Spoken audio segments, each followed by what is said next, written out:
Thank you, Rafa, and it's time for a very important investigation, Matt. What's that, TJ? Producer Lauren, can we pull up photo number 1 here?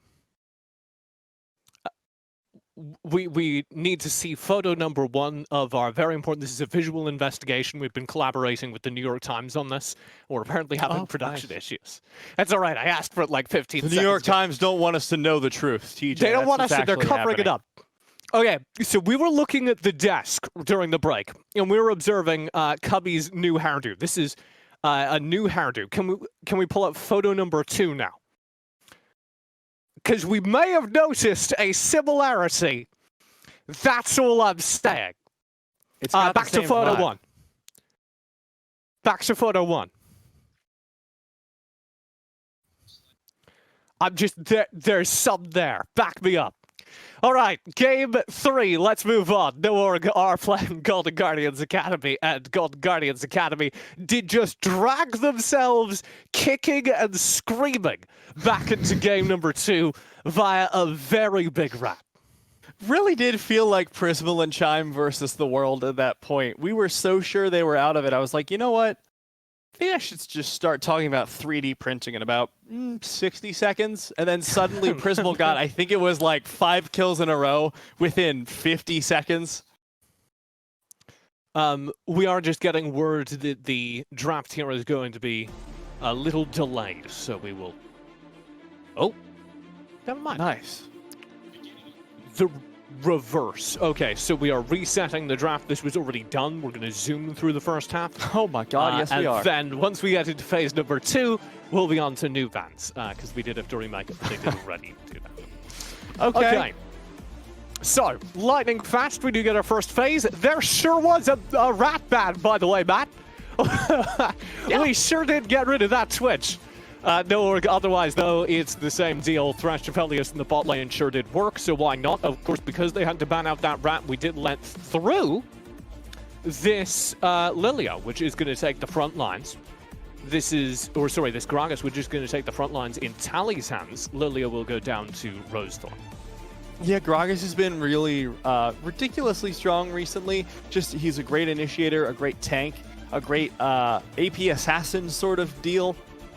When needed, and I think it's that flexibility that really makes him one of the strongest picks on the top lane, is because you get initiation no matter what, but it's sort of the flavor of initiation that varies. Do you want initiation with lots of damage and fizziness, or do you want non-carbonated initiated light? That's really the choice here, so I'm interested to see what Tally's going to be able to do with it. Sure, Matt. Absolutely. CC is damage is carbonation, TJ. Everyone knows this. I don't know why you're giving me that look. Okay, I'm following now. It was the abbreviation, but now that you've said it. Okay. We do get a Lucian ban here. That's actually targeted towards the mid lane. Yunbi played a pretty terrifying Lucian, but and a Nautilus as well, removing one of Chime's heavy engaged champions. So he flips over, says, I still want to do heavy engage, and it will be an Alistar.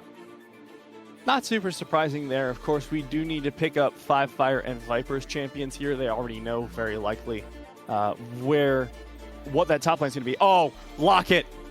Lock it, lock it, lock it, lock it, lock it, lock it, lock it of the Iron Solari. Do it. I know we're not supposed to talk about hovers, but come on. All right. Oh, lock that. This is a troll. Come on. Talking about hovers is bad, but when you get Viper's Riven as a hover, you've kind of got to pray for it. Yeah. Viper, real terrifying on that Riven. Fun fact that I realized I learned for the first time today is apparently General Sniper's older brother. Mm-hmm. They're both. That's like common Their knowledge, third brother apparently did not get the sick gamer gene and is not high challenger. Name? Yeah. But I think he's like... I think he's also rather good though, so who knows? I remember hearing but that, he's like, a Yasuo main, and I thought that's where you were going that's with where that, it came from. That's where it came from. Nar does get locked in there eventually for Viper on the top side, not quite what we were looking for. But we do get a Tristana mid, I believe. All right. The last pick for GGA, so they've still got something in the tank. Not as crazy, I think at least, not as crazy as the AP Twitch, but certainly up there. I think Tristana's going to be really good here. I really love Tristana mid just because of her burst potential, because of her ability to push down lanes. If Yunbi can get ahead here, there's two things that I think are going to be really helpful. Dodging away with buffered CC with the rocket jump is going to be incredibly powerful into this mid lane. You can also just blow up 5-Fire before he can sleep you, if you have Hail of Blades and a few items in the back. So 5-Fire is going to have to play a lot more carefully than he may have into the Rise. That's my read on it. But of course, it is 5-Fire Zoe, which is now, unfortunately, 15-2. Yeah, really successfully damaging his stats there. During game number 2, Golden Guardians managing only to like knock an 80% win right now. Yeah, I don't know what he's doing. Why did he even bother to play Zoe again? 5-Fire will be back on the comfort pick though, and overall, I think no org have a real dominant draft to run this back with. And if I were drawing attention towards anything, it would be the GGA mid lane. Yunbi has kind of dared 5-Fire to go. This is high execution on the Tristana. This is a heavy team fight threat from their bot lane. Golden Guardians are taking no org at their own strengths. My concerns, Rosethorn in the jungle hasn't ever lasted through an early game without taking some big L's. So I want to see him manage to do that here, and then we can talk about the team fighting phase where GGA absolutely can go toe-to-toe. What's next? You need to run. Auto's coming out hard and fast from Prismal and Yunbi. I think Value should be able to make it under the tower here without needing either summoner. There is a rotate down there. It looks like Big may be threatening more here. There's Big and 5-Fire both rotating down on this level 1.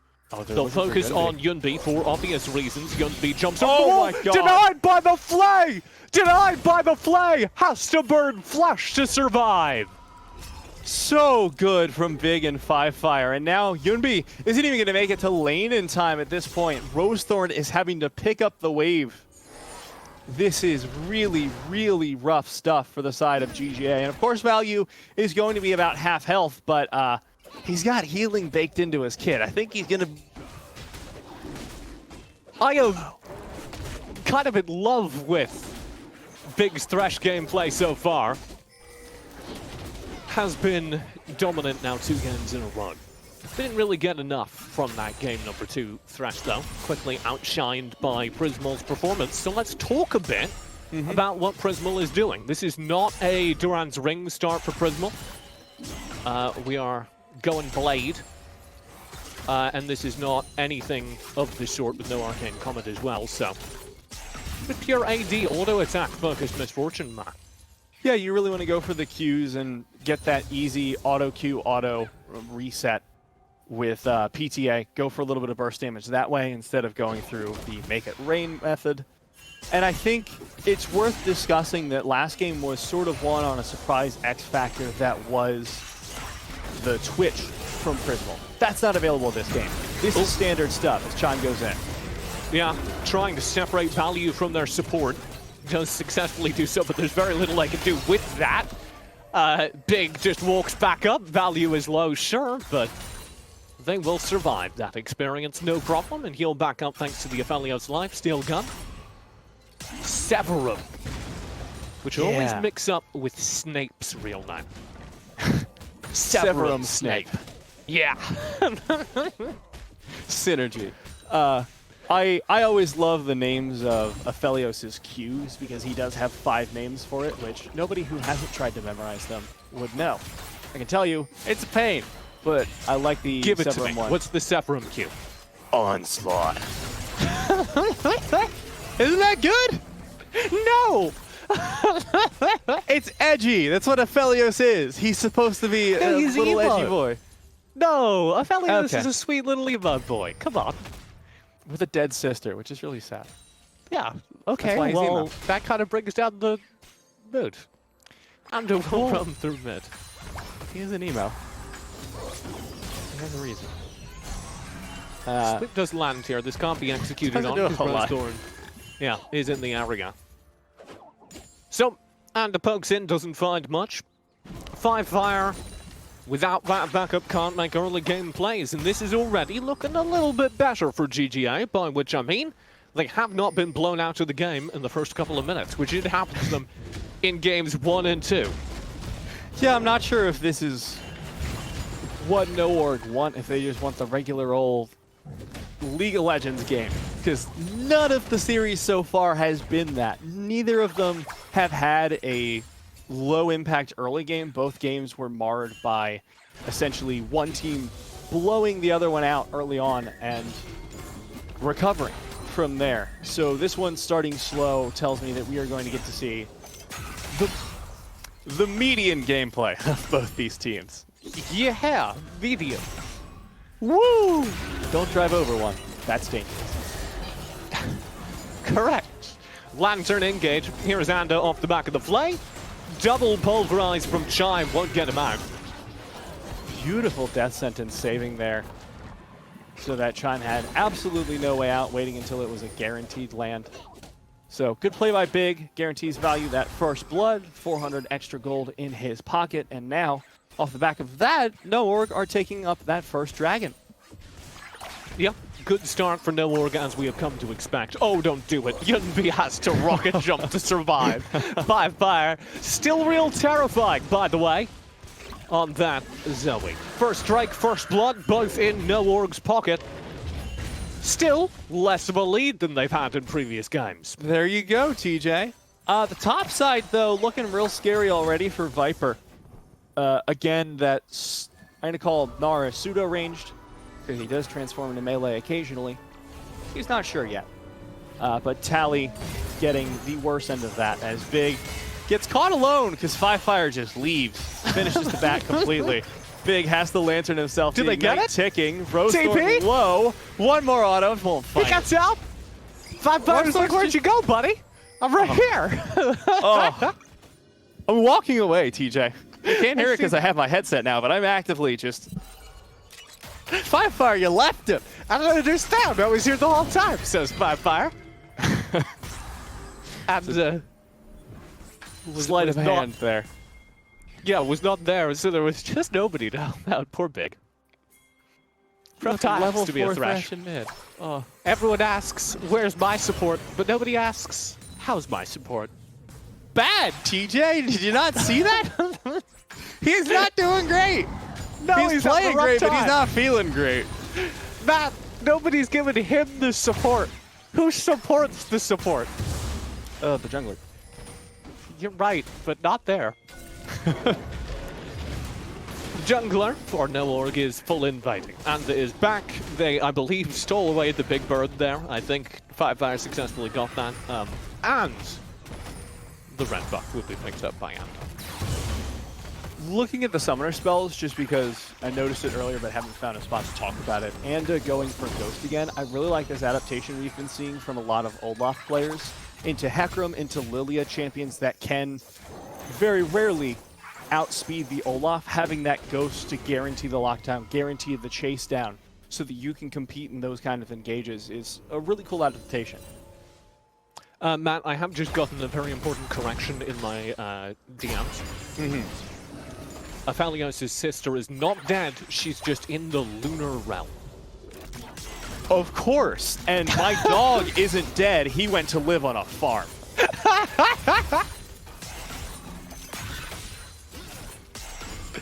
But does your dog hook you up with sweet magic guns? No, he just used to pee on the floor a lot. Well, see, that's the difference right there between you and Aphelios. That's the difference between the moon realm and the farm. Sick guns versus urine on the carpet. Rift Herald is up here. No Org have earned out a pretty devastating early game lead and will continue to be real efficient about how they distribute it. This is going to be a rough game for GGA to get back into, but they haven't really gone for the full team fight that I was envisioning them succeeding in yet. So it is worth mentioning that and holding on for that before we call the game. Uh-oh, all the CC went wide there for Fire, but Yunbi still not able to find anything off of it. Big being waiting in the wings as he was. Now, Anda potentially looking for the engage here as GGA smack the Rift Herald once and walk away. A habit of Rose Thorns, apparently. Hacha! You may remember this strategy from Game 2. Didn't work great then, doesn't work great here. Anda will take the rest of the Rift Herald.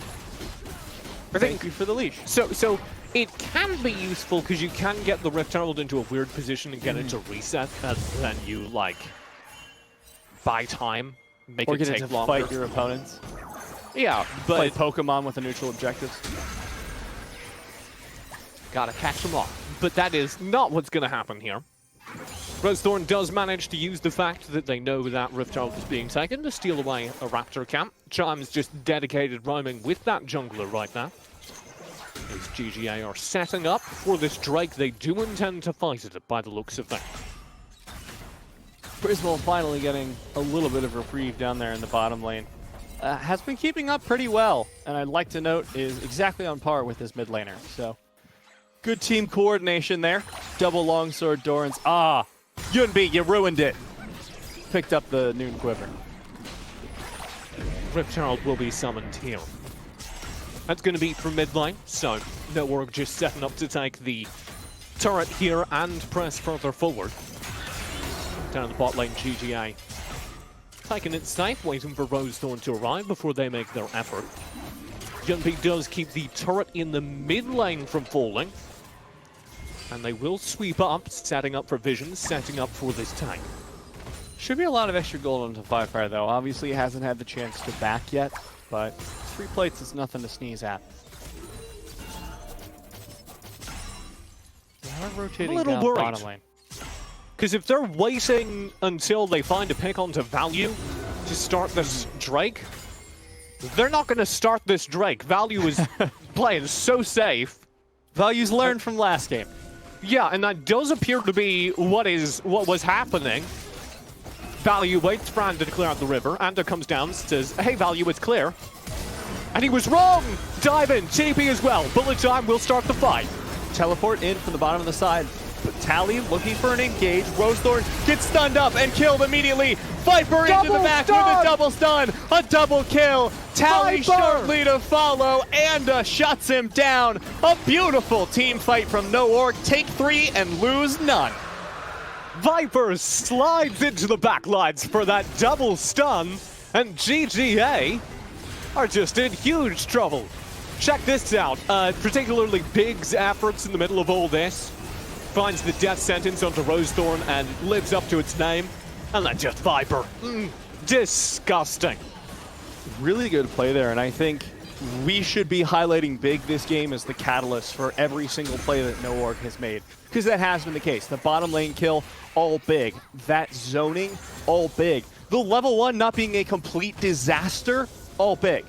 I think it is worth highlighting that this Thresh has been a pivotal part of No Org's strategy and their success so far in this game. Yeah, Big is looking like one of the best supports playing here in Amateur. Yeah, 7.0 KDA, as you're seeing on the stats here in Cup. It is worth noting all of the stats for No Org are like that. Pick another one, Doc, fly it out, and you will see that all of their KDAs are kind of stupid. That's just because they have been winning literally every game they play. Firefire. Yeah, 16 KDA for Anda. Firefire had died like 4 times out of 5 games or something ridiculous like that.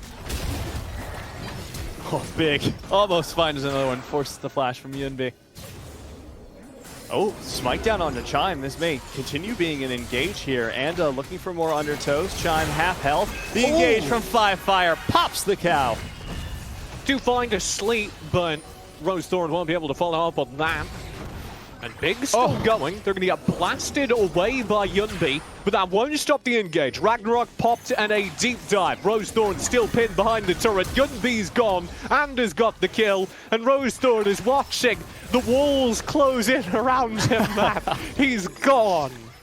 Was that a stolen smite from Firefire? It was just a little slap of damage to finish it off. Big's getting dove under tower as Tally gets zoned off, and he will finally fall. Prismal, incredibly low health, but will not be taken out by that. Meanwhile, on the bottom lane, Viper's just finding plate after plate. Yeah, this is going to be very hard to hold. Chime stuck behind the turret. Viper already on the flank, as you talked about. Denies Tally! You're going nowhere! Reads him as Miranda writes and sends him to the Lunar Realm back. Fire looking for the engage on Chime under the tower. Will not find the Sleepy Trouble bubble, but that's a lot of slows. Will find the paddle star and his own death. It's an execution. It's fine. Fire's still good. Fire survives. It was just a fast back, TJ. Now that's how you get to the Lunar Realm, because he didn't give anything over, but he is seeing a gray screen. So this engage was really cool, but really split. The Ragnarocking Olaf, of course, immediately takes down Yunbi. This is where things get a little bit messy. Value tries to poke down. Rosethorn finally takes it. Fire takes a few shots. Tally, of course, basically unable to enter the fight this entire time, and that's the big problem. But Prismal just like thinks he's going to be useful to this fight for like 5 solid minutes, and he's so wrong. He has no HP. There is no universe in which Prismal adds any value. Eventually gets away, so minor upside, but everyone else dies. Shows the Fire sacrifice. Yeah! One-way ticket to the Lunar Realm. Woo! My first mid laner turned into the moon. that's rough, buddy. Rosethorn stays ahead of the sleep. Will survive. Fire now 3-1-0 on this Zoe, exactly where we expected him to be, exactly where he was game number 1. This time, I think things are going to go a little bit better than last game. Prismal, admittedly, 1-1. That's a scary scoreline because I remember that turning into 7-1. But it's 50 minutes in, and so far, no org are showing dominant control over the game as a whole. Yeah, early game, nobody on GGA has first item. There are no mythics. There, we just got one. Rosethorn buys Leandries. Prismal will blow ulti in the mid lane. And be slept. Cleanse is spent. Death sentence slightly short. Fire wins the duel again. Golden Guardians, the early game is usually where we see them falter, so this isn't super surprising. It's getting them back into the game from this point that's going to be difficult. They don't have the ace in the hole that is a sick AP Twitch this game. They have a misfortune, and sure, a well-timed bullet time can turn the tides of a fight, but it is not enough on its own. You need Yunbi there as well. I mean, it's the same place we were at around this time in game number 2, where there's a 6,000 lead towards no org. I would go so far as to say that GGA have lost less than they did during game number 2. But again, they don't have a clear win condition. This Tristana is the only question mark that maybe they could pull something out of, because I don't know the full parameters on that. So maybe they have some dark technology there, but I don't think so. And I don't think there's a path for GGA that's back in here unless it is just a really sick team fight. I mean, Tristana's great in the late game if you can get her there. Oh, Tally tried. I respect it. Rosethorn trying to seal away the blue, seeing that, but Viper not having any of it, and just half health Rosethorn in half a second, but will be punished here. Lantern? Oh, no. Too far forward. Can't reach the Lantern because he stepped away from it. Big's really mad about that. Here comes Anda on the flank. Looking for the undertow onto Yunbi. Teleport coming in from Tally now. 4v5. Ragnarok has been popped. Fire looking for snipes, cannot find it.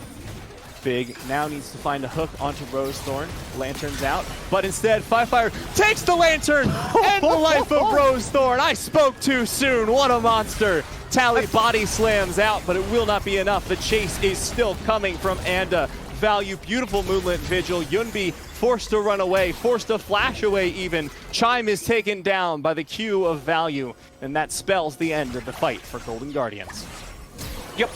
No way for them to reach that. Oh, Prismal he has to step forward to stay ahead of Fire's sleep, and that walks him right into the flame. They are so clean, Matt. And then it'll keep going.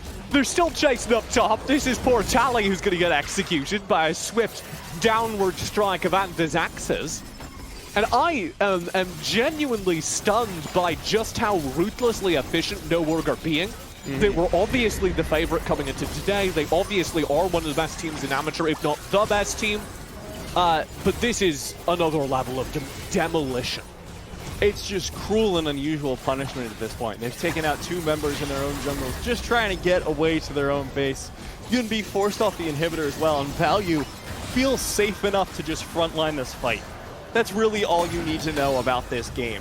When an AD carry feels that safe and isn't wrong, you know the team's been doing a great job.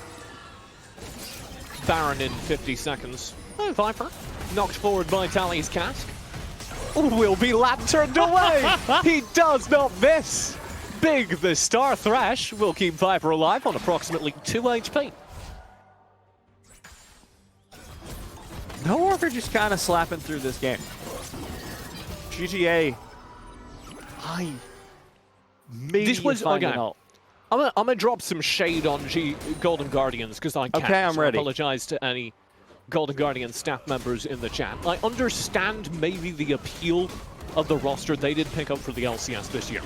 Right. But if you were gonna pick up an LCS roster from Amateur, like they did, I would not have chosen the Maraville lineup. I would have chosen the core of this lineup. Formerly known as Anu last season, they had Mike Young instead of Ander, but they still looked insane. I would have picked up this roster because they were doing this last season as well. They were crushing 100 Thieves in several of their later matchups, the 100 Thieves Next program. I think they were pretty far and away the best lineup in last season's Amateur. So definitely players to watch if you're looking for people that are going to make a statement at Proving Grounds, if you're looking for people that maybe you're going to see an LCS Academy and LCS in the upcoming splits. Look no further. Fire. Gosh, sorry, TJ. Doesn't take up an impersonal. Native mid laner. God, just the worst colds sometimes, man. It's rough. The winter season is always hard, TJ. Make sure you're coughing into your elbow, you know, wearing a mask if you're out in public. Got some cough drops behind me as well, just in case. Oh, that's good. That's responsible. Safe for your throat. Gonna be a sleep coming in here as Chime's in trouble. They should fall again. Should being the operative word. Come on! There it is. Okay. Disappointingly long period of time, but eventually, Ander's arms are long enough, and they will find the kill. No Orc, taking no chances, taking no prisoners. Eventually gonna go for the Baron here. Sure. I respect the long game here, make him suffer. This is gonna be the turn finally from No Org. I dislike sugarcoating it, so I will put it out front. No Org are very likely gonna end this game here. They can run the Baron down the mid lane. This game ought to be over, failing a truly spectacular mistake from No Org. They don't do that often. Thanks, Viper. Very cool. Oh, he jukes out. He's not going to find his way out. Viper, I'm not sure. He gets whooped for that taunt. That was unnecessary. Yeah. We'll pay for it. TPs are coming in, so this will be a fight. GGA do successfully get the dragon. We'll see if they can turn it into anything. If they can pick up a kill here, then maybe something comes of it. But Value just arrives and shuts down their carry. That is Rosethorn off the map. That is going to be Tally to follow. GGA on the run. Viper looking for Prismal, will be able to find it eventually. That's a lot of health to chew through. Yunbi jumps over the wall, but Viper's there to follow. Looks for the slow with the Hyper. One more auto does it. The double kill for Viper. The win coming in for No Org, taking down Golden Guardians Academy and looking like a terrifying team going into the Tier 1 events. This will be a whole shove in. I don't know what you can take from this other than that No Org are here to play. GGA cowering behind their turrets inside their fountain as No Org will take game number 3. And that should be the end. Oh my lord. This will eventually be the end as the minions focus things down. And it's game number 3 in equally stunning fashion for No Org. They just really wanted to show.